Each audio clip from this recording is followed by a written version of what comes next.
Welcome to physics plex YouTube channel. আমরা kinetic theory of gas নিয়ে বিস্তারিত আলোচনা করছি। আজকে তার লেকচার নাম্বার 2। এখানে আমরা দুটো main topic degrees of freedom এবং মিন ফ্রি পাথ নিয়ে ডিটেলসে স্টাডি করব। প্রথমে আসছি ডিগ্রিজ অফ ফ্রিডম। ফ্রিডম মানে কি? স্বাধীনতা। ডিগ্রিজ মাত্রা, জাস্ট বাংলা করেছি স্বাধীনতার মাত্রা, এক্সাম্পলের মাধ্যমে বোঝাচ্ছি। হ্যাঁ, তো একটা মনে করো পার্টিকেল রয়েছে, সেই পার্টিকেলটা জাস্ট সরলরেখা বরাবর কোনো একটা ডাইরেকশানে ধরো মুভ করছে, ঠিক আছে? তাহলে এই পার্টিকেলটাকে ডেসক্রাইব করার জন্য বা বর্ণনা করার জন্য আমার কতগুলো কোঅর্ডিনেটের প্রয়োজন? যেহেতু সরলরেখা বরাবর, তাহলে আমার শুধুমাত্র এক্স অ্যাক্সিস প্রয়োজন, ঠিক? তাহলে ডিগ্রিজ অফ ফ্রিডম, যেটাকে আমি সংক্ষেপে ডিওএফ লিখছি, ডিগ্রিজ অফ ফ্রিডম হবে 1। অর্থাৎ একটা পার্টিকেলের মোশনকে ডেসক্রাইব করার জন্য কতগুলো ইন্ডিপেন্ডেন্ট কোঅর্ডিনেট দরকার, সেটাই হচ্ছে তার ডিগ্রিজ অফ ফ্রিডম। এবার মনে করো একটা প্লেন রয়েছে, সমতল, সেই সমতলের উপর একটা পিঁপড়ে হেঁটে যাচ্ছে। তাহলে একে ডেসক্রাইব করার জন্য কতগুলো কোঅর্ডিনেট আমার প্রয়োজন? দুটো, একটা এক্স অ্যাক্সিস প্রয়োজন আর একটা ওয়াই অ্যাক্সিস প্রয়োজন, বা যে কোনো একটা Y Z, Z X, X Z যাও হতে পারে। তাহলে এক্ষেত্রে ডিগ্রিজ অফ ফ্রিডম কী হবে? 2। একইভাবে যদি একটা উড়োজাহাজ উড়ে চলে, ত্রিমাত্রিক স্পেসে আমরা বলছি একটা উড়োজাহাজ কী হচ্ছে? উড়ে চলছে, ঠিক আছে? তাহলে তার ক্ষেত্রে তিনটে অ্যাক্সিস প্রয়োজন আমার, এক্স অ্যাক্সিস, ওয়াই অ্যাক্সিস আর একটা হচ্ছে জেড অ্যাক্সিস। তাহলে এর ক্ষেত্রে ডিগ্রিজ অফ ফ্রিডম কী হবে? 3। আমরা এই অধ্যায়ে গ্যাসের অণু নিয়ে কথা বলছি, তো এখানে আমার আলোচনার বিষয় থাকবে একটা গ্যাসের মলিকিউল বা অণু। এই পর্যন্ত আমরা বুঝলাম যে ডিগ্রিজ অফ ফ্রিডম কি। একে আরেকভাবে আমরা ব্যাখ্যা করতে পারি যে একটা মলিকিউল, ধরো এগুলো সবই ধরো মলিকিউল, কত ধরনের বা কত রকমের এনার্জি গ্রহণ করতে পারে বা পজেস করতে পারে, সেটাও তার ডিগ্রিজ অফ ফ্রিডম। দেখো এখানে সে এক্স অ্যাক্সিস বরাবর মুভ করতে পারছে, তাহলে তার এখানে এনার্জি, যে কাইনেটিক এনার্জি, সেটা আমরা লিখতে পারি ½mv(x²), মানে এক্স বরাবর যে গতিবেগ vx বললাম, অর্থাৎ সে এক ধরনের গতি এখানে কাইনেটিক এনার্জি পাচ্ছে, তাই তার ডিগ্রিজ অফ ফ্রিডম 1। এখানে দুটো আছে, তাহলে আমরা বলতে পারি ½mvx² প্লাস ½ mvy²। দুই ধরনের পাচ্ছে, একটা এক্স অ্যাক্সিস বরাবর বেগ, একটা ওয়াই অ্যাক্সিস বরাবর বেগ, তো কাইনেটিক এনার্জির দুটো কম্পোনেন্ট আছে এখানে, তো ডিগ্রিজ অফ ফ্রিডম 2। এক্ষেত্রেও তিনটে আসবে, vx, vy, vz। ক্লিয়ার? তাহলে ডিগ্রিজ অফ ফ্রিডমকে ইনশর্ট যদি আমরা বলি যে একটা বস্তুর মোশন বা গতিকে ডেসক্রাইব করতে কতগুলো ইন্ডিপেন্ডেন্ট কোঅর্ডিনেট প্রয়োজন, ঠিক আছে? মিনিমাম কতগুলো প্রয়োজন। আরেকভাবে বলতে পারি যে ওই পার্টিকেলটা কত ধরনের শক্তির অধিকারী হতে পারে। তো এগুলো সবই কি? ট্রান্সলেশন এনার্জি বা রৈখিক গতিশক্তি, ট্রান্সলেশনাল এনার্জি। এবার এমনও হতে পারে যদি এই পার্টিকেলটা যথেষ্ট বড় হয়, ধরো গোলকের শেপে রয়েছে, হ্যাঁ, সে কী করতে পারে? কোনো একটা অ্যাক্সিসের অ্যাবাউট রোটেট করতে পারে, তখন সেই রোটেশনাল এনার্জিও যোগ হবে, যেমন ½ I ওমেগা হচ্ছে অ্যাঙ্গুলার ভেলোসিটি, আই হচ্ছে মোমেন্ট অফ ইনার্শিয়া ওই বস্তুটার। সে বিভিন্ন অ্যাক্সিসে রোটেট করতে পারে, তখন তার সাথে যুক্ত হবে রোটেশনাল এনার্জি, যদি অণুটা যথেষ্ট বড় হয়, ঠিক আছে? এছাড়া অণুটা ভাইব্রেট করতে পারে, সেখানে যুক্ত হতে পারে ভাইব্রেশন এনার্জি। হায়ার টেম্পারেচারে এই ভাইব্রেশন এনার্জিগুলো অ্যাড হয়ে যায়। ক্লিয়ার হয়েছে? তো এত ধরনের এনার্জি আমরা পেতে পারি। এবার অণু নিয়ে আমরা কথা বলবো। এবার মনে করো, তো এটা মনো অ্যাটমিক অণু আমরা বললাম, ঠিক আছে? ধরো ডাইঅ্যাটমিক অক্সিজেন, এর মাঝে একটা বন্ড রয়েছে, অর্থাৎ এই বন্ড যেটা, সেটাকে আমরা বলি কনস্ট্যান্ট, ফিজিক্সের ভাষায় বাধা। কনস্ট্যান্ট, যার বাংলা হচ্ছে বাধা, মানে এই রডটা দুটো মলিকিউলের মধ্যে বেঁধে দেওয়ার অর্থ মানে একটা কন্ডিশন লাগিয়ে দিলাম যে দুজনে একে অপরের থেকে দূরে যাবে না, দুজনে একে অপরের থেকে কাছেও আসবে না, একটা বাধা দিয়ে দিলাম। এক্ষেত্রে যদি আমরা ডিগ্রিজ অফ ফ্রিডম বার করতে চাই, ধরো এই হচ্ছে আমার X axis, Y axis, Z axis. কীভাবে আমরা বার করতে পারবো? তাহলে এই এক্স বরাবর পুরো সিস্টেমটা এক্স বরাবর যেতে পারে, পুরো সিস্টেমটা ওয়াই বরাবর যেতে পারে, জেড বরাবর যেতে পারে। তাহলে ট্রান্সলেশন থেকে আমরা 3খানা ডিগ্রিজ অফ ফ্রিডম পাচ্ছি। ওকে, নেক্সট আমরা রোটেশনটা চেক করি। রোটেশন দেখো, এক্স বরাবর তার কোনো রোটেশন প্রভাব পড়বে না, কারণ কি? মলিকিউল খুবই ছোট ছোট হয়, এবং এক্স অ্যাক্সিস বরাবর এই যে রোটেট করছে সেটা কাউন্টে আসবে না, একমাত্র ওয়াই অ্যাক্সিস আর জেড অ্যাক্সিস বরাবর রোটেশন কাউন্ট আসবে। দেখো এটা হচ্ছে আমার ওয়াই অ্যাক্সিস, তাহলে এই বরাবর এরা যদি রোটেট করে এটা কাউন্ট হবে, আর এইদিকে আছে জেড অ্যাক্সিস, তো জেড অ্যাক্সিস বরাবর এই রোটেশনটা কাউন্ট হবে। তাহলে রোটেশনের জন্য আসবে দুটো, মানে সে যে অ্যাক্সিস বরাবর রাখা আছে সেই অ্যাক্সিস বরাবর রোটেশন কাউন্ট হবে না, কারণ ফর্মুলা হচ্ছে হাফ আই ওমেগা স্কোয়ার, আয়ের মধ্যে আছে M R square, moment of inertia থেকে যদি আমি বলি আর আছে, তো রেডিয়াস হচ্ছে দূরত্ব অ্যাক্সিস থেকে, তাহলে দেখা যাবে এর উপর দিয়ে অ্যাক্সিসটা যাচ্ছে, তাহলে ওই আর এর ভ্যালু 0, তাই আমার এই যে ভ্যালুটা 0 হয়ে যায় এই পার্টিকুলার ফিগারের ক্ষেত্রে। তাহলে টোটাল ডিগ্রিজ অফ ফ্রিডম ডাইঅ্যাটমিক মলিকিউলের ক্ষেত্রে হচ্ছে 5টা, যদি হায়ার টেম্পারেচার না উল্লেখ থাকে তো 5। ক্লিয়ার? আচ্ছা, এর আরেকটা ফর্মুলা আমরা তোমাকে বলছি ডিগ্রিজ অফ ফ্রিডম বার করার, ডিওএফ, যেটাকে আমি সংক্ষেপে এফই লিখছি। তো ডিগ্রিজ অফ ফ্রিডম বার করার ফর্মুলা হচ্ছে 3n মাইনাস কে, যেখানে কে হচ্ছে আমার কনস্ট্যান্ট বা বাধা, এন হচ্ছে number of molecules, number of molecules. এই ফর্মুলায় বসাও, তোমাকে অত চিন্তা ভাবনা করতে হবে না, ডাইরেক্ট উত্তর চলে আসবে। যেমন এর ক্ষেত্রে দেখো কতগুলো মলিকিউলস রয়েছে, 2টো, তাহলে যদি বসাই 3 × 2, কনস্ট্যান্ট কতগুলো রয়েছে, একটা, মাঝে একটা বন্ড রয়েছে বা কনস্ট্যান্ট লাগিয়েছি, তো 1 বিয়োগ করো, 6 - 1 সমান হচ্ছে 5। তাহলে ডাইঅ্যাটমিকের ডিগ্রিজ অফ ফ্রিডম হচ্ছে 5। মনো অ্যাটমিকের কী হবে, একটাই ছিল এবং তার কোনো কনস্ট্যান্ট বাধা ছিল না, সে যেদিকে খুশি যেতে পারে, তাই এর ডিগ্রিজ অফ ফ্রিডম হচ্ছে 3 × 3, তিনটে মানে অ্যাক্সিস বরাবর সে যেতে পারে, সরি 3 অ্যাক্সিস বরাবর যেতে পারে, এন এর ভ্যালু 1 মাইনাস কনস্ট্যান্ট হচ্ছে 0, তো ডিগ্রিজ অফ ফ্রিডম হচ্ছে 3। এটা হচ্ছে মনো অ্যাটমিকের জন্য। আর 5 কার এলো ডাইঅ্যাটমিকের জন্য। এবার আমরা ট্রাই অ্যাটমিকটাকে একটু দেখি। ট্রাই অ্যাটমিক মানে 3টে অণু রয়েছে, এর আবার 2টো কন্ডিশন হতে পারে। ট্রাই অ্যাটমিক কীরকম, যেমন কেমিস্ট্রিতে আমরা দেখেছি জলটা কীরকম স্ট্রাকচার, H2O, তাহলে অক্সিজেন এইভাবে থাকে আর হাইড্রোজেনগুলো এইভাবে থাকে, তাহলে এটা হচ্ছে ভি শেপের, মানে রৈখিক নয়, এটাকে আমরা নাম দিই নন লিনিয়ার। এটা একটা ট্রাই অ্যাটমিক, দেখো 3টে অ্যাটম রয়েছে। আরেকটা হতে পারে যেমন কার্বন ডাইঅক্সাইড CO2, ঠিক আছে, এটা কি লিনিয়ার স্ট্রাকচার, ওই রকম অনেক লিনিয়ার স্ট্রাকচার আছে, তো দুজনের ক্ষেত্রে ডিগ্রিজ অফ ফ্রিডম ভিন্ন ভিন্ন হবে। দেখো এখানে কতগুলো কনস্ট্যান্ট আছে ভালো করে আগে দেখো, জলের অণুটাই প্রথমে আমি ব্যাখ্যা করছি, ঠিক আছে। দেখো এই একটা কনস্ট্যান্ট, এই একটা কনস্ট্যান্ট, তাহলে দুটো কনস্ট্যান্টকে যদি আমরা ফিক্সড করে দিই, এই একটা কনস্ট্যান্ট, এটা হচ্ছে জলের অণু বা যে কোনো নন লিনিয়ার স্ট্রাকচার, ঠিক আছে, তাহলে এই দুটো কনস্ট্যান্টকে আমি ফিক্সড করে দিয়েছি, তাহলে অটোমেটিক এই তৃতীয়টা ফিক্সড হয়ে যাবে, কারণ এই অণু কোনো দিকেই যেতে পারবে না, এও কোনো দিকেই যেতে পারবে না, ফিক্সড হয়ে যাচ্ছে। তাহলে এখানে অ্যাকচুয়ালি কনস্ট্যান্টের সংখ্যা হচ্ছে 3টে, 1 2 3, এবং অণুর সংখ্যাও কতগুলো আছে, 3টে, যেহেতু ট্রাই অ্যাটমিক, 1 2 3। তাহলে ডিগ্রিজ অফ ফ্রিডমের যে ফর্মুলা 3n মাইনাস কে পুট করো, 3 অণুর সংখ্যা 3, কনস্ট্যান্টও 3, 9 - 3 হচ্ছে 6।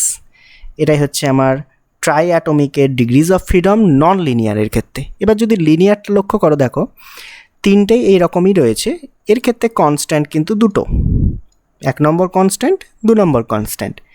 তাহলে এর ক্ষেত্রে ডিগ্রিজ অফ ফ্রিডম বার করো, 3 × 3টেই অ্যাটম রয়েছে মাইনাস ডিগ্রিজ অফ ফ্রিডম হচ্ছে 2টো, কে এর ভ্যালু, তাহলে 9 - 2, অর্থাৎ ডিগ্রিজ অফ ফ্রিডম হচ্ছে 7। তাহলে ট্রাই অ্যাটমিকের ক্ষেত্রে মনে রাখতে হবে ডিগ্রিজ অফ ফ্রিডম 6 এবং 7 দুটোই হয়, নন লিনিয়ারের 6, এবং প্রশ্নে কিছু না বলে দিলে তুমি 6 ব্যবহার করবে, বোঝা গেছে। তাহলে এগুলো সবই এর মধ্যে আছে রোটেশনাল এবং ট্রান্সলেশনাল কাইনেটিক এনার্জির যোগফল। এবার তোমার প্রশ্নেও দিয়ে দিতে পারে যে হায়ার টেম্পারেচার এবং ভাইব্রেশনাল যোগ হচ্ছে, তখন আরও 2টো তোমাকে অ্যাড করে নিতে হবে, সেটা প্রশ্নের ওপর ডিপেন্ড করছে। টোটাল এর হয়ে যাবে 9, সেটা হয়ে যাবে ভাইব্রেশনাল যোগ হওয়ার পর ডিগ্রিজ অফ ফ্রিডম, বোঝা গেছে। পরে আমি সামারি করছি, ডিগ্রিজ অফ ফ্রিডমের সংজ্ঞাটা একটু দেখে নাও। দেখো এটা আমি নিজের ভাষায় লিখেছি যে কোনো মলিকিউলের মোশনকে সম্পূর্ণভাবে বর্ণনা করতে যতগুলো ইন্ডিপেন্ডেন্ট কোঅর্ডিনেট দরকার সেটাকেই বলা হচ্ছে তার ডিগ্রিজ অফ ফ্রিডম, ঠিক।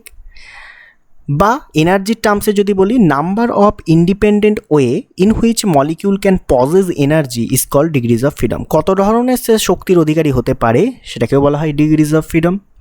তাহলে মনোঅ্যাটমিকের ক্ষেত্রে ডিগ্রিজ অফ ফ্রিডম কি পেলাম? 3। ডাইঅ্যাটমিকের ক্ষেত্রে ডিগ্রিজ অফ ফ্রিডম কত পেলাম? 5। ট্রাই অ্যাটমিকের ক্ষেত্রে ডিগ্রিজ অফ ফ্রিডম পেলাম 6 এবং 7। 6 হচ্ছে নন লিনিয়ার আর 7 হচ্ছে লিনিয়ার। মনে থাকবে, যদি তোমাকে ভাইব্রেশন অ্যাড করতে বলে দুটো আরও অ্যাড করে দেবে, যদি হায়ার টেম্পারেচার প্রশ্নে বলে দেবে। ওকে, নেক্সট একটা টপিক আসছে ইকুই পার্টিশন অফ এনার্জি। ইকুই শব্দের অর্থ কি? সমান। পার্টিশন শব্দের অর্থ কি? ভাগ বা আলাদা আলাদা ভাগ করা। তাহলে সমানভাবে কাকে ভাগ করছি? এনার্জিকে। কি বলছে দেখো একটা সিস্টেম আছে মনে করো, সেই সিস্টেমের মধ্যে সিস্টেমের পার্টিকেল যেগুলোকে আমরা বলছি মলিকিউল সেগুলো রয়েছে, এবং এই সিস্টেম রয়েছে থার্মাল ইকুইলিব্রিয়ামে, অর্থাৎ সারাউন্ডিংসের সাথে তার টেম্পারেচার সেম রয়েছে, কোনো রকম পার্থক্য নেই। তাহলে ইকুই পার্টিশন অফ এনার্জি বলছে যে কোনো একটা মলিকিউলকে ধরলাম, তাহলে এই মলিকিউলের যে এনার্জি হবে সেই এনার্জি ওই মলিকিউলের ডিগ্রিজ অফ ফ্রিডমের মধ্যে সমান ভাগে ভাগ হয়ে যাবে। এই যে ওয়ার্ডটা ইকুই পার্টিশন, তাহলে তার যে ডিওএফ রয়েছে ডিগ্রিজ অফ ফ্রিডম তার মধ্যে কি হবে? সমানভাবে ভাগ হয়ে যাবে, ভাগ হবে, ঠিক। এবং প্রত্যেকটা ডিগ্রিজ অফ ফ্রিডমের জন্য যে এনার্জি সেটা হবে হাফ কেটি। এটা তোমায় মনে রাখতে হবে, যেখানে কে হচ্ছে বোলজম্যান কনস্ট্যান্ট, টি হচ্ছে এই যে সিস্টেমটা যে অ্যাবসোলিউট সিস্টেমটা যে টেম্পারেচারে রয়েছে কেলভিনে, সেটা। এই হচ্ছে ইকুই পার্টিশন অফ এনার্জির ব্যাপার। মানে কোনো একটা মলিকিউল তার যতগুলো ডিগ্রিজ অফ ফ্রিডম আছে সবকটার মধ্যে এনার্জি ভাগ হয়ে যাবে এবং প্রত্যেকটার জন্য হাফ কেটি। দেখো, according to this law in thermal ইকুইলিব্রিয়ামে যখন সিস্টেম রয়েছে, energy is equally distributed among all independent degrees of freedom of a molecule. বোঝা গেল? এবং প্রত্যেকটা ডিগ্রিজ অফ ফ্রিডমের জন্য অ্যাভারেজ এনার্জি হচ্ছে হাফ কেটি, যেখানে কে বোলজম্যান কনস্ট্যান্ট। তাহলে এই যে থিওরেমটা সেটাকেই যদি আমি ভাষায় লিখি তাহলে কি দাঁড়াচ্ছে? অ্যাভারেজ এনার্জি এক একটা মলিকিউলের অ্যাভারেজ এনার্জি পার মলিকিউল, ঠিক আছে? অনেকগুলো মলিকিউল থাকবে সিস্টেমের মধ্যে, তো এক একটা মলিকিউলের average energy per degrees of freedom তার ভ্যালু হচ্ছে হাফ কেটি। ক্লিয়ার? আচ্ছা, তাহলে দ্বিতীয় আমরা বলতে পারি অ্যাভারেজ এনার্জি পার মলিকিউল কী হবে? তাহলে per molecule per degrees of ফ্রিডমের জন্য এত, তাহলে যদি ডিগ্রিজ অফ ফ্রিডম 2 হয় তাহলে 2 দিয়ে গুণ হবে, 3টে হলে 3 দিয়ে গুণ করবে। তাহলে ডিগ্রিজ অফ ফ্রিডম যদি এফ হয় তাহলে হাফ কেটি ইন্টু এফ হয়ে যাবে। এটাই হচ্ছে কি পার মলিকিউলের অ্যাভারেজ এনার্জি। তাহলে এবার 3 নম্বর আমি এবার লিখছি, দেখো অ্যাভারেজ এনার্জি পার মোলস। এবার মলিকিউল লিখলাম না, মোলস, তখন কি হবে? অ্যাভোগাড্রো সংখ্যা দিয়ে এবার গুণ করে দাও, তাহলে half K NA T F, NA into K. এটা মানে আমি বলেছিলাম নাক যখনই আসবে তখনই এটাকে ইউনিভার্সাল গ্যাস কনস্ট্যান্ট দিয়ে রিপ্লেস করে দেবে, আর টিএফ। তাহলে কি বেরোলো? এটা হচ্ছে ইকুই পার্টিশন অফ এনার্জির যে থিওরেম, সেটাই বলছে যে অ্যাভারেজ এনার্জি প্রত্যেকটা মলিকিউলের পার ডিগ্রিজ অফ ফ্রিডমের half KT. Average energy per মলিকিউলের কী হবে? Half KT F. Per mole কী হবে? Half R T F. যখনই মোল কথা আসবে তখনই আর ঢুকে যাবে। ক্লিয়ার হয়েছে? তাহলে যদি মনোঅ্যাটমিকের বার করো, এফের ভ্যালু কী হবে? 3, 3-এর 2 8টি হয়ে যাবে মনোঅ্যাটমিকের ক্ষেত্রে। ডায়াটমিকের জন্য এফের ভ্যালু 5, 5-এর 2 8টি হয়ে যাবে পার মোলসে। ক্লিয়ার? ওকে, এবার দেখো এই হচ্ছে আমার এনার্জির ফর্মুলা পার moles, half R T F. এটাকে নিয়ে আমি কাজ শুরু করছি। এটাকে আমি লিখছি ইউ, অ্যাভারেজ এনার্জি। ই দিয়েও লিখতে পারো, ইউ দিয়েও লিখতে পারো, ইন্টারনাল এনার্জি যেটা সেটাকে অ্যাভারেজ এনার্জি এখানে বেসিক্যালি আসবে। তাহলে ইউ সমান লিখলাম half R T F. Half R টি তো আমরা জানি, আর সাথে এফ গুণ করে দিলাম ডিগ্রিজ অফ ফ্রিডম। আচ্ছা, এখান থেকে যদি তোমায় সিভি বার করতে দেয়, সিপি বার করতে দেয়, কীভাবে বার করবে? সিভি অর্থাৎ স্পেসিফিক হিট কনস্ট্যান্ট ভলিউম কী হবে? ডিইউ ডিটি আমরা জানি। এনার্জিকে টাইমের রেসপেক্টে ডিফারেন্সিয়েশন করো, টাইম নয়, অ্যাবসোলিউট টেম্পারেচার, যেটা টেম্পারেচার, এবং কনস্ট্যান্ট ভলিউমে, তাহলে কি হয়ে যাবে এখান থেকে? টি উদাও হয়ে যাবে, হাফ আর এফ হয়ে যাচ্ছে। আচ্ছা, সিপি কীভাবে বেরোবে? সিপি মাইনাস সিবি সমান কি? আর। তাহলে সিপি সমান আর প্লাস সিবি, জাস্ট আর এর সাথে এটাকে যোগ করে দাও, হাফ আর এফ। এটাও তুমি মনে রাখতে পারো, হাফ আর এফ প্লাস আর, বা আরকে কমন নিয়ে 1 প্লাস এফ বাই 2, এটাও রাখতে পারো। আচ্ছা, তাহলে গামা কীভাবে বেরোবে? সিপি আপন সিবি, ভাগ করো। তাহলে সিপি আপন সিবি, ঠিক আছে? সিবির ভ্যালু কত? আর 1 প্লাস এফ বাই 2। সিবির ভ্যালু কত? হাফ আর এফ, আর কাটবে। এবার হাফ এফ দিয়ে যদি ভাগ করি তাহলে কি আসছে? গামা সমান 1 বাই, মানে 2টা উপরে উঠে যাচ্ছে, এখানে যদি ভাগ করি 2 বাই এফ প্লাস 1, অর্থাৎ গামার ভ্যালু 1 প্লাস 2 বাই এফ। তাহলে গামার সাথে ডিগ্রিজ অফ ফ্রিডমের একটা রিলেশন বার করে ফেললাম, পরের পাতায় লিখছি দেখো। তাহলে গামা সমান 1 প্লাস 2 নিচে এফ, অর্থাৎ ডিগ্রিজ অফ ফ্রিডম যদি বাড়ে গামা কিন্তু কমবে, ব্যস্তানুপাতিকে আছে। ক্লিয়ার? তাহলে ডিগ্রিজ অফ ফ্রিডম দিয়ে দিয়েছে, তুমি ডাইরেক্ট গামা বার করে দিতে পারবে। সিপি সিবি বার করতে পারবে, তো বললাম সিপি কী হবে? হাফ আর এফ, সিভি হবে হাফ আর এফ, সিভি হবে হাফ আর এফ, সিপি হবে আর প্লাস হাফ আর এফ, আর এনার্জি যেটা অ্যাভারেজ এনার্জি সেটা হবে হাফ আর টি এফ। সব মনে রাখতে হবে তোমাকে, বোঝা গেল? এবার দেখো গামার ভ্যালু কি কি হতে পারে। দেখো এফের ডিগ্রিজ অফ ফ্রিডমের ম্যাক্সিমাম ভ্যালু কি হতে পারে? হতে পারে ইনফাইনাইট। তাহলে এফের ভ্যালু যদি আমি টেন্স টু ইনফাইনাইট মানে পুট করো ইনফাইনাইট, 1 বাই ইনফাইনাইট কী হবে? 0। তাহলে গামার ভ্যালু হয়ে যাচ্ছে 1। তাহলে কোনোভাবেই গামা কিন্তু 1-এর থেকে কম হবে না, অলওয়েজ গামা গ্রেটার দেন 1। বুঝতে পেরেছো? আর কোনো ভ্যালু রাখলেও গামা কিন্তু 1-এর কম হবে না। যেমন মনো অ্যাটমিকের গামা হয় 1.66, ডায়াটমিকের হয় 1.4, ট্রাইঅ্যাটমিকের 1.33, সেগুলো হয়। ক্লিয়ার? এবার একে একে যদি তুমি বার করতে চাও, প্রথমে আমি বললাম মনো অ্যাটমিক। ধরো 1 নাম্বার মনো অ্যাটমিক। তাহলে এই ফর্মুলা অনুযায়ী আমি লিখব। প্রথমে আমি লিখছি internal energy U, internal energy U half R F, half R TF, এটাই হচ্ছে ফর্মুলা, হাফ আর টিএফ। এবার মনো অ্যাটমিকের জন্য এফের ভ্যালু কত হয়? এফ হচ্ছে 3, পড়লাম একটু আগেই। তাহলে এটা বেসিক্যালি 3/2 আর টি। তাহলে সিভি কী পাবো? জাস্ট টিটাকে সরিয়ে দাও, যা পড়ে থাকবে সিভি সেটা 3/2 আর। সিপি কীভাবে পাবো? আরকে যোগ করো, তার মানে 3 আর 2 যোগ করো, কত হয়? 5, যা আছে বাকি বসিয়ে দাও। ঠিক আছে? তাহলে গামা কীভাবে পাবো? CP by CV, just R by 2 তো কেটে যাবে, উপরে 5টা উপরে লেখো আর সিবির উপরে 3কে নিচে লেখো। সিবি বাই সিবি হচ্ছে 5/3, আর 3-কে 3, 4 5 20, 3 6 18, 18 এইভাবে চলতে থাকবে। তাহলে মনো অ্যাটমিকের জন্য আমরা গামা বার করে ফেললাম, এতদিন যেটা পড়ে আসছিলাম দেখো বার করছি। এবার 2 নাম্বার ডায়াটমিকে আসো। ডায়াটমিক মনো অ্যাটমিকের এক্সাম্পল কি? Helium, neon, argon. Diatomic oxygen, nitrogen, hydrogen, এরা। তাহলে এর এনার্জি কী হবে? তাহলে ইউ সমান half R T F, F হচ্ছে 5, তাহলে এটা হয়ে যাবে ডাইরেক্ট 5/2 আর টি। সিবি কত হবে? টিকে সরিয়ে দাও, 5/2 আর। সিপি কী হবে? আর যোগ করো, মানে 5 আর 2 যোগ করো 7/2 আর, যা আছে লেখো। তাহলে গামা হচ্ছে সিপি বাই সিবি, তাহলে 7কে উপরে রাখো আর সিভির উপরের 5কে নিচে নামিয়ে দাও। 5কে 5, 6 7 20, 5 4 20, দেখো 1.4 এলো ডায়াটমিকের জন্য। নেক্সট ট্রাইঅ্যাটমিক। ট্রাইঅ্যাটমিকের দুটো ভ্যালু হয়, একটা 6 একটা 7। আমরা 6 নিয়েই কাজ করব নন লিনিয়ারের ক্ষেত্রে, না বলে দিলে তুমি 6 নিয়ে কাজ করবে। তাহলে এর internal energy half R T F, তাহলে 6 ইন্টু হাফ আর টি মানে কি 3 আর টি। সিবি কী হবে? টিকে সরিয়ে দাও, জাস্ট 3 আর।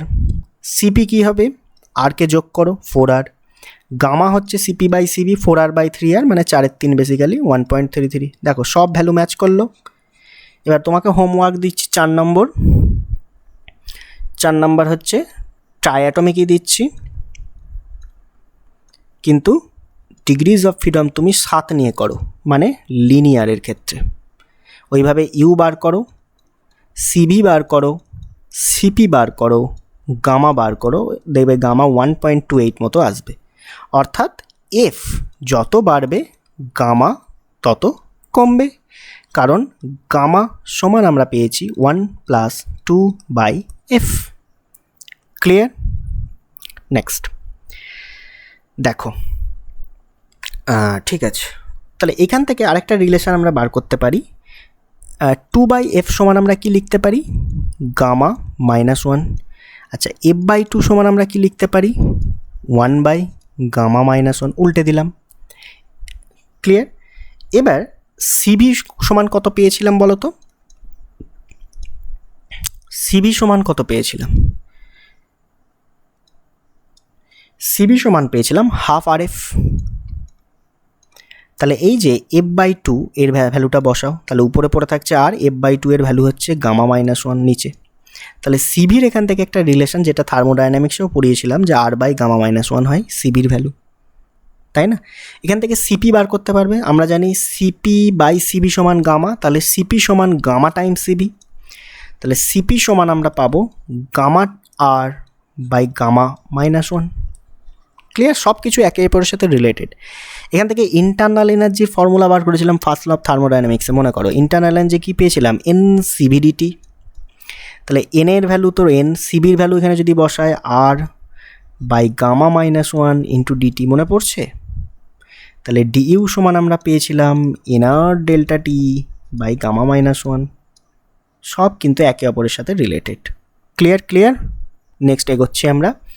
এটা তো বলেই দিলাম, মনো, ডাই, অ্যাটমিক, ট্রাইঅ্যাটমিকের ক্ষেত্রে গামা কী হয়।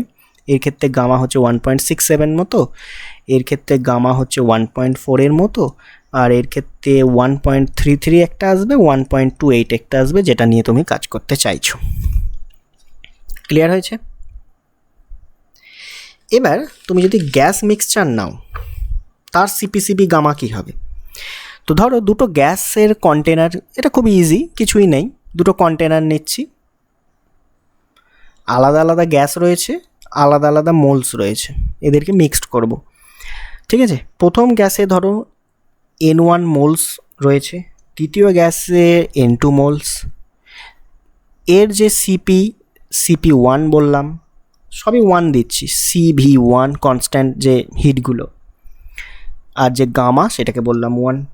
এর ক্ষেত্রেও তাই, CP2, CV2 এবং গামা 2। ঠিক আছে? একে যদি এতে মিক্সড করা হয়, তাহলে যে মিক্সচারটা তৈরি হবে সেখানে মোল সংখ্যা যেটা দাঁড়াবে N1 + N2, টোটাল মোলস হবে এটা। এবং বললাম মিক্সচারের গামা হয়ে দাঁড়াচ্ছে এটা, মানে মিক্সচারের যে CP/CB, এবং মিক্সচারের CP আর CB এটা রইল, 1 2গুলো সরিয়ে দিয়ে CP/CB হবে। আমরা গামা বার করবো, CP/CBর ভ্যালু বার করব, কিচ্ছু না। ডিকিউ সমান আমরা জানি NCPDT, আর ডিইউ সমান আমরা জানি NCVDT। এইগুলোকে ইকুয়াল করলেই, মানে এটা প্লাস এটা সমান এটা যদি ইকুয়াল করো, ইকুয়েশন তোমরা পেয়ে যাবে। তো আমি ডাইরেক্ট লিখছি সিপি সমান, মানে মিক্সচারের সিপি, সেটা কি আসবে, N1 CP1 plus N2 CP2 divided by N1 + N2। একইভাবে CV পাবে N1 CV1 plus N2 CV2 divided by N1 + N2। আর মিক্সচারের গামা কী পাবে, সিপিকে সিভি দিয়ে ভাগ করে দেয়, দেখো নিচের এই যে হর যেটা আছে দুটো থেকেই কেটে গিয়ে পড়ে থাকবে উপরে N1 CP1 plus N2 CP2 divided by N1 CV1 plus N2 CV2। এটা হচ্ছে গামার ভ্যালু। ক্লিয়ার? তোমাকে অঙ্ক দিয়ে দেবে সেই গ্যাস মিক্সচারে। আচ্ছা, আমি একটা অঙ্ক করিয়ে দিচ্ছি, তুমি বুঝতে পারবে কনসেপ্টটা কী বলতে চাইছে। ধরো এই একটা কন্টেনার, বেঁকে যাই কেন,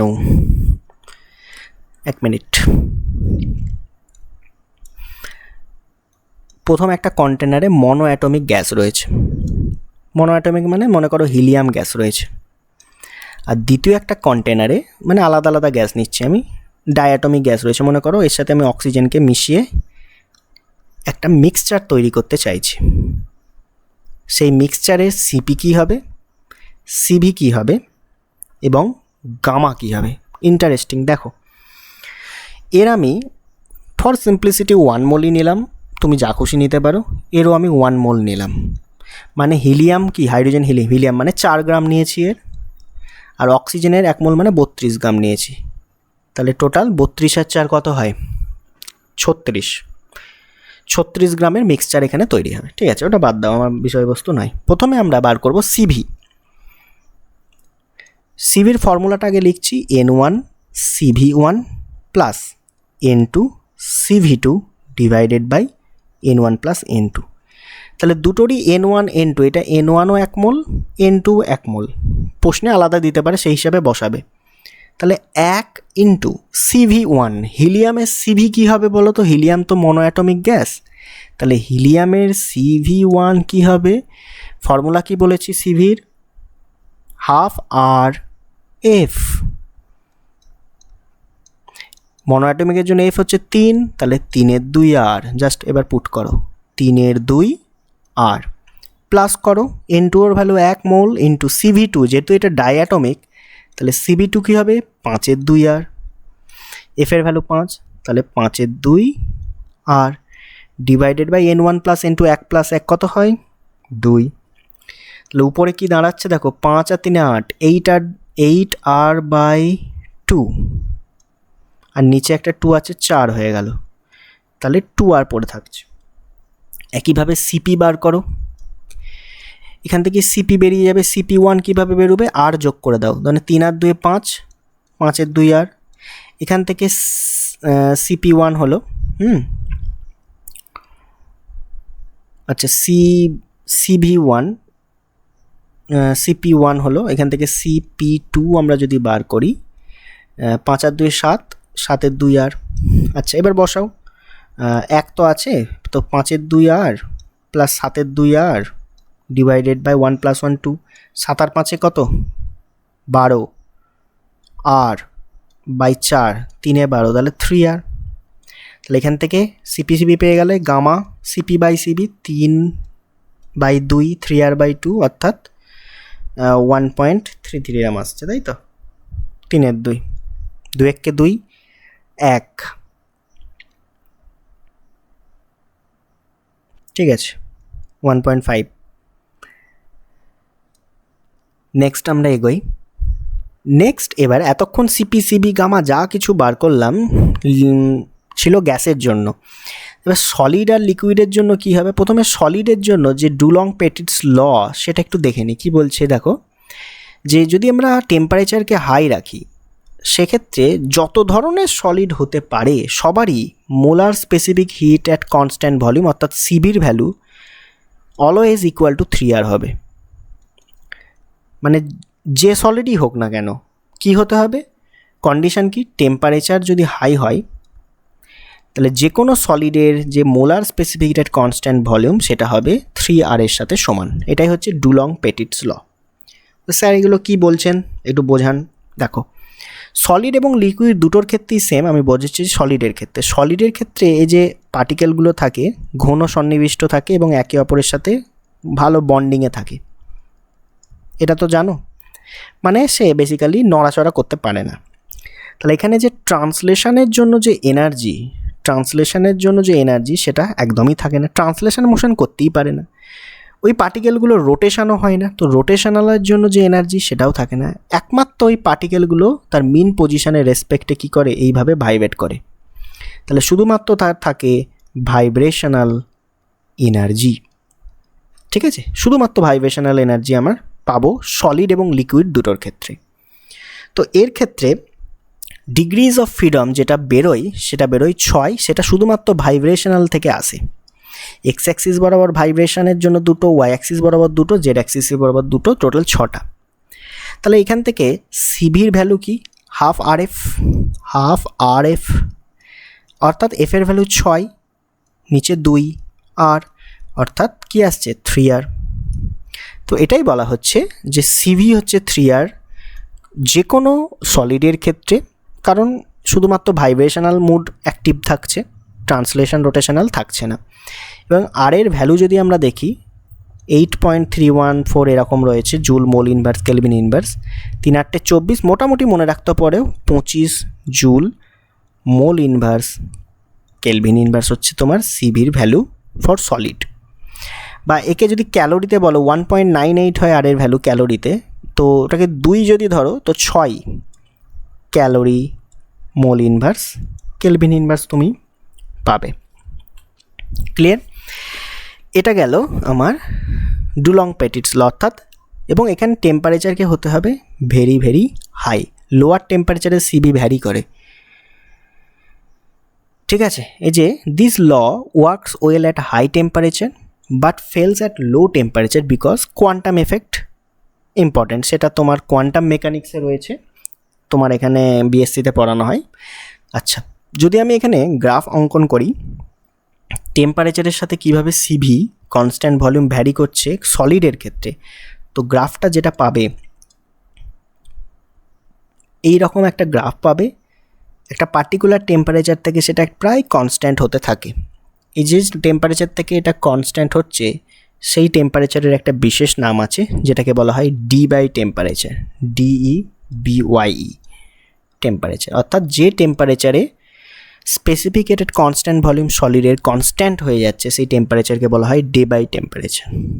ক্লিয়ার? এবং এর ভ্যালুটা হচ্ছে 3R, সিভি 3R এর সাথে সমান। এই একই ল ওয়াটারের ক্ষেত্রে যদি দেখা হয়, ওয়াটারের ক্ষেত্রে এর ক্ষেত্রে কী এলো, সলিডের ক্ষেত্রে এলো 3R।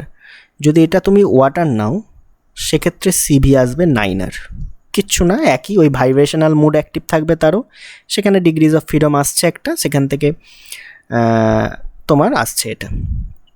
ঠিক আছে, তো 9 ইন্টু আর 8, 8.31, 8 9 72, মোটামুটি 75-এর গায়ে আর এর ভ্যালু যদি বসাও 75 joule mole inverse kelvin inverse এইরকম সিভির ভ্যালু আসবে ফর ওয়াটার। ক্লিয়ার হয়েছে? নেক্সট আমরা আসবো important topic, mean free path. তো প্রথমত ফ্রি পাথ কি আগে বলেছি যে একটা মলিকিউল, অনেকগুলো মলিকিউলস রয়েছে একে অপরের সাথে যখনই কলিশন করছে, সেই কলিশনের মাঝে যে দূরত্বগুলো থাকছে সেই দূরত্বগুলোকে বলা হয় ফ্রি পাথ। মানে পরপর দুটো কলিশনের মাঝে যে দূরত্ব সেগুলোকে বলা হচ্ছে কি ফ্রি পাথ।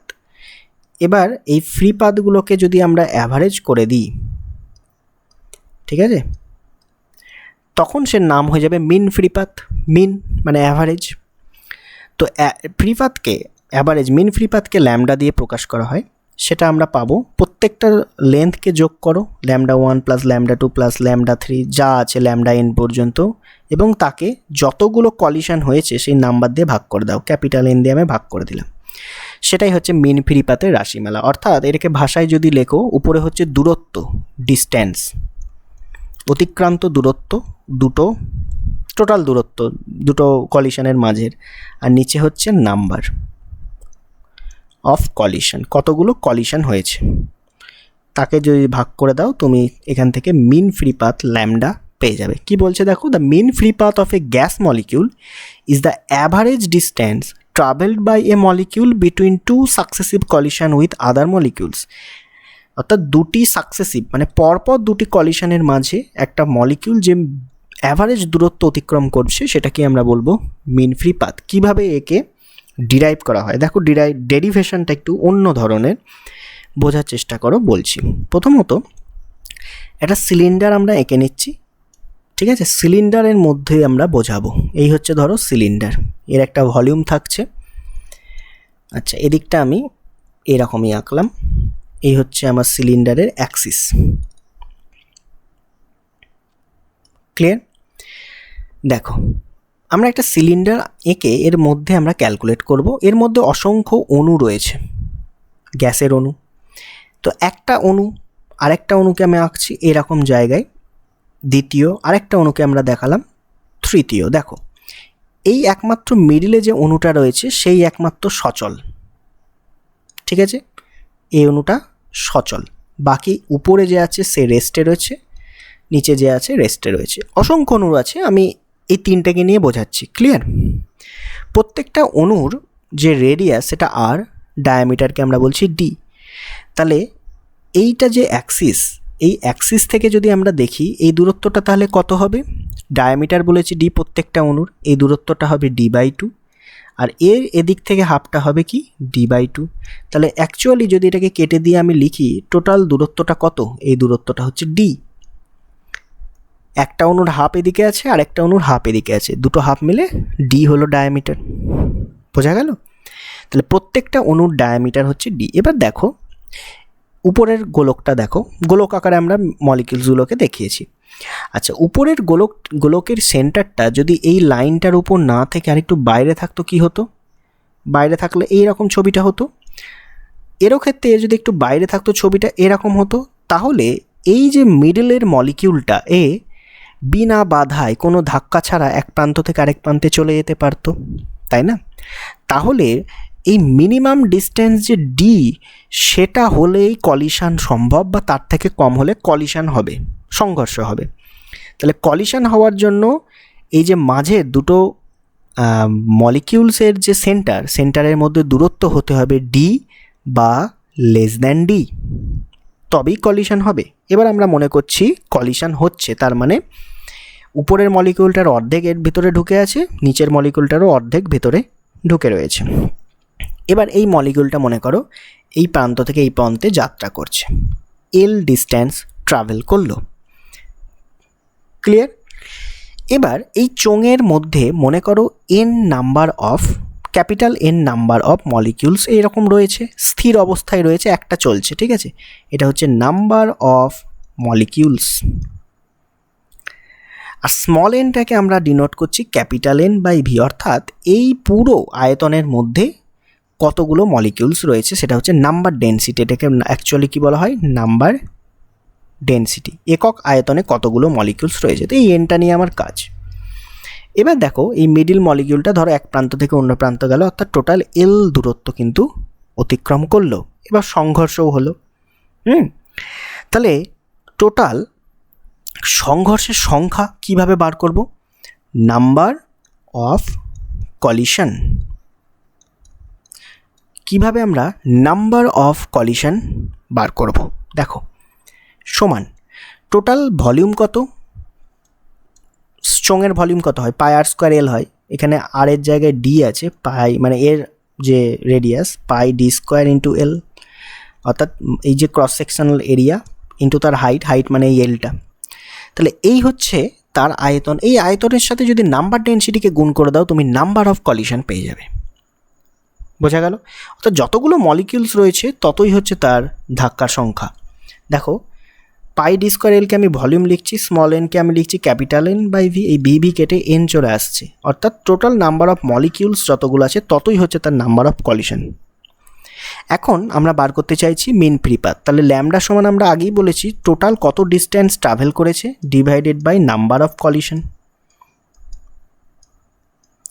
তাহলে টোটাল কত ডিস্টেন্স ট্রাভেল করেছে? দেখো এল ডিস্টেন্স ট্রাভেল করেছে, ডিভাইডেড বাই কতগুলো কলিশন হয়েছে এইমাত্র বার করলাম, volume pi D square into L into small N number density, এটা হচ্ছে ল্যামডার ভ্যালু। এল কেটে গেল, পড়ে থাকছে কি 1 by pi D square N. এটাই হচ্ছে আমার মিন ফ্রি পাথের রাশিমালা। আর একবার পরের পাতায় আমি লিখছি, তাহলে মিন ফ্রি পাথ ল্যামডা সমান 1 by pi D square N হচ্ছে নাম্বার ডেন্সিটি। এবার আমরা ক্যালকুলেশনের সুবিধার্থে ধরে নিয়েছিলাম যে একটা মলিকিউলই কিন্তু মুভ করছে, বাকিগুলো রেস্ট, কিন্তু অ্যাকচুয়ালি তো এই ঘটনা ঘটে না, সবাই র্যান্ডম মোশনে যে যেদিকে পাচ্ছে যাকে পারে গিয়ে ধাক্কা দিচ্ছে। তাহলে এটার অ্যাকচুয়াল যে একটা ফ্যাক্টর এখানে গুণ হবে, যেটা ম্যাক্সওয়েল ডিরাইভ করেন, সেটা আসছে 1 বাই একটা ফ্যাক্টর আসবে √2, সেটা গুণ হয়ে যাবে √2 পাই ডি স্কোয়ার এন। এটা হচ্ছে অ্যাকচুয়াল ফর্মুলা মিন ফ্রি পাথের। এত পর্যন্ত ডিরাইভ করবে, করার পর এটা লিখে দেবে যে প্রত্যেকটা মলিকিউলই যে র্যান্ডম মোশন করছে, তাই অ্যাকচুয়াল যে ফর্মুলা 1/√2 পাই ডি স্কোয়ার এন আসবে। ক্লিয়ার? তাহলে এই ফর্মুলা থেকে কি কি দেখতে পাচ্ছি, দেখো মিন ফ্রি পাথ এন এর সাথে ব্যস্তানুপাতিক নাম্বার ডেন্সিটি, অর্থাৎ ওই সিলিন্ডারটার ভিতর যত বেশি মলিকিউলস থাকবে তত বেশি ধাক্কা হবে, তাহলে ওই দুটো ধাক্কার মধ্যে যে দূরত্ব সেটা কমে যাবে, স্বাভাবিক। তাই এন যত বাড়বে আমার মিন ফ্রি পাথ ল্যামডা কিন্তু তত কমে যাবে।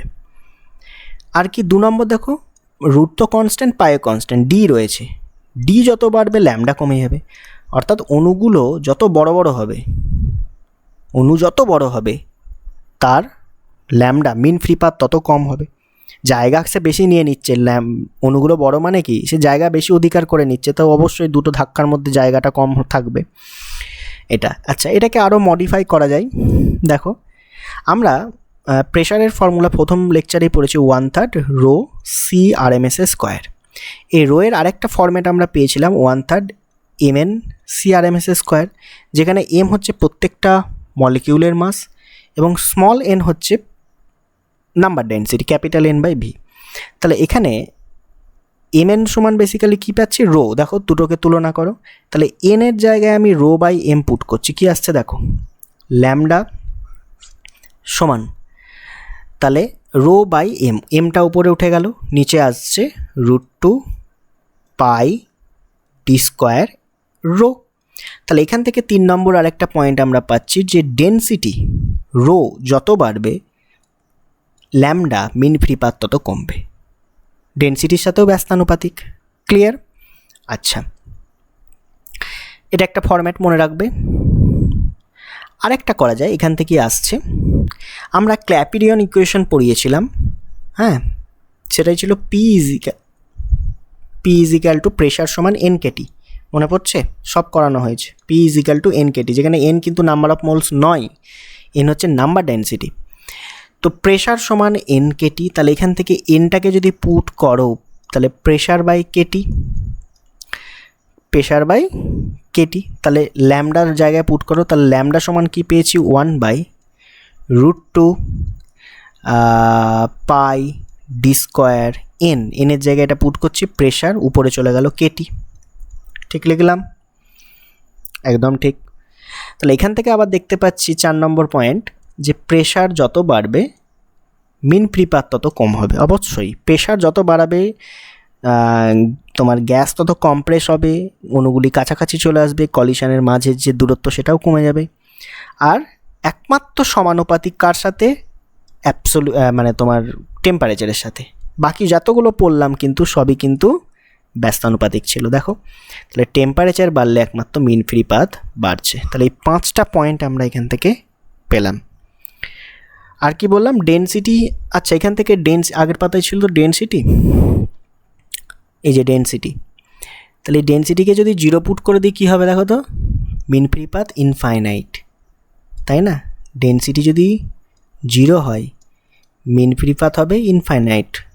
এর অর্থ কী বোঝা যাচ্ছে বলো তো? তোমার ডেন্সিটি নেই, গ্যাসটার কোনো রকম ডেন্সিটি নেই, মানে একদম গ্যাসটা ফ্রি স্পেসে রয়েছে, ফ্রি স্পেসে, কোনো ডেন্সিটি নেই, কোনো প্রেশার নেই, ডেন্সিটি নেই, 0, ফ্রি স্পেসে রয়েছে। তাই তো গ্যাসের ফ্রি স্পেসে যদি থাকে তার মিন ফ্রি পাথ হবে ইনফাইনাইট, মানে একটা কলিশন হওয়ার পর পরবর্তী কলিশন হওয়ার যে মধ্যবর্তী দূরত্ব সেটা ইনফাইনাইট, মানে কখন কোথায় গিয়ে কলিশন হবে তার ঠিক নেই। ক্লিয়ার? মানে ফ্রি স্পেস, মানে যেখানে অ্যাটমসফিয়ার নেই। ক্লিয়ার হয়েছে? আর কিছু বাকি রইল?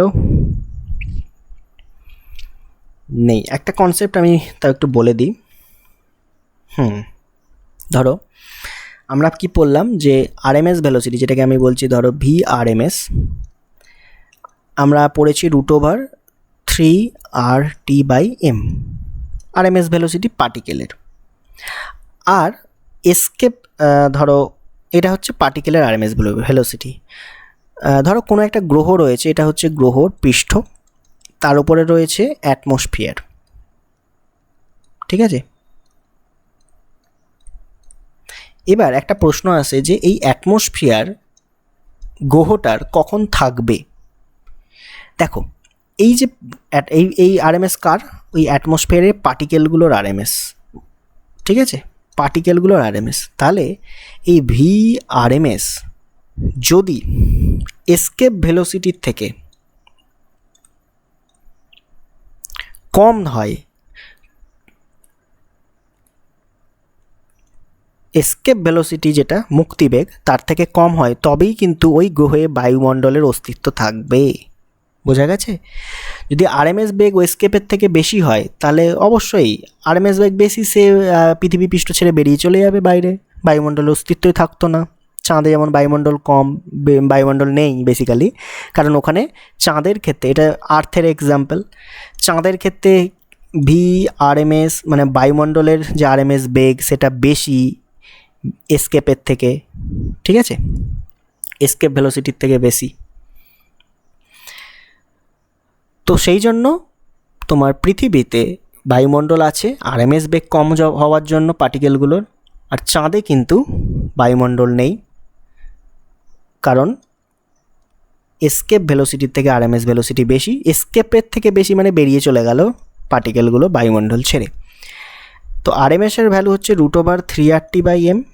এসকেপ ভেলোসিটির ভ্যালু কারো মনে আছে? √2rg হয়।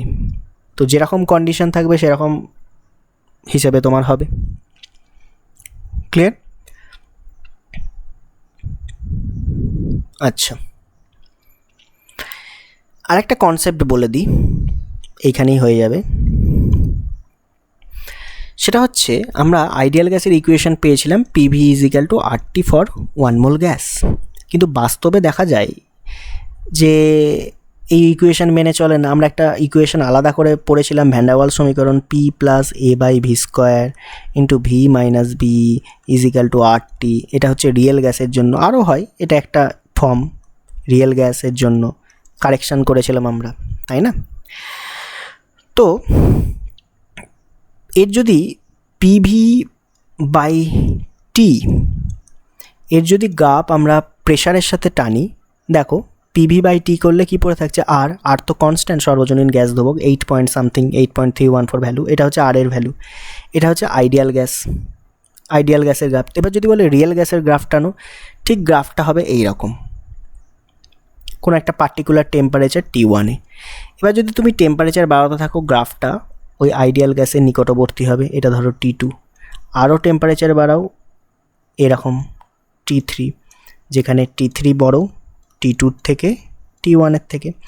তাহলে যত টেম্পারেচার তুমি বাড়াবে রিয়েল গ্যাস আইডিয়াল গ্যাসের মতো বিহেভ করবে, এবং যত প্রেশার তুমি কমাবে রিয়েল গ্যাস আইডিয়াল গ্যাসের মতো বিহেভ করবে। প্রেশার কম, এই অঞ্চলটায় প্রেশার কম, এখানটা লক্ষ্য করো, এই জায়গাটা দেখো, এই রেখাটার কাছাকাছি রয়েছে এই কাপগুলো, অর্থাৎ রিয়েল গ্যাস আইডিয়ালের মতো বিহেভ করে। কখন এই প্রশ্নটা আসে, কখন রিয়েল গ্যাস আইডিয়ালের মতো বিহেভ করে? মনে রাখবে HTLP,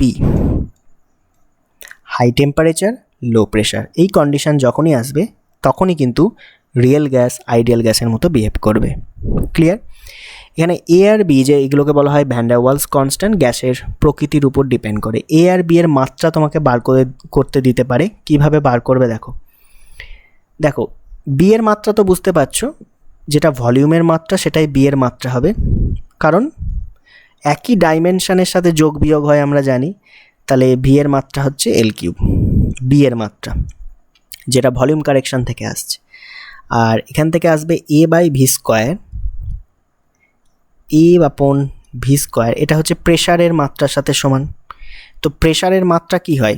ফোর্স আপন এরিয়া, ফোর্স হচ্ছে mLT-2 বাই এরিয়া হচ্ছে L²। তাহলে এর মাত্রা কি হবে? V, অর্থাৎ ভলিউমকে ওদিকে পাঠিয়ে দাও, mL-1 T-2, এর সাথে আবার গুণ হবে কি ভলিউমের স্কোয়ার, মানে L³ স্কোয়ার, মানে L⁶।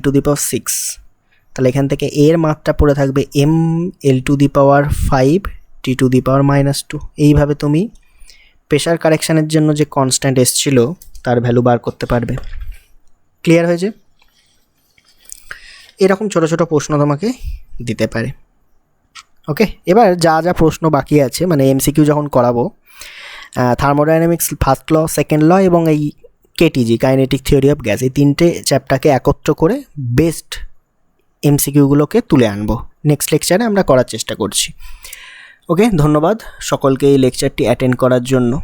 Thank you.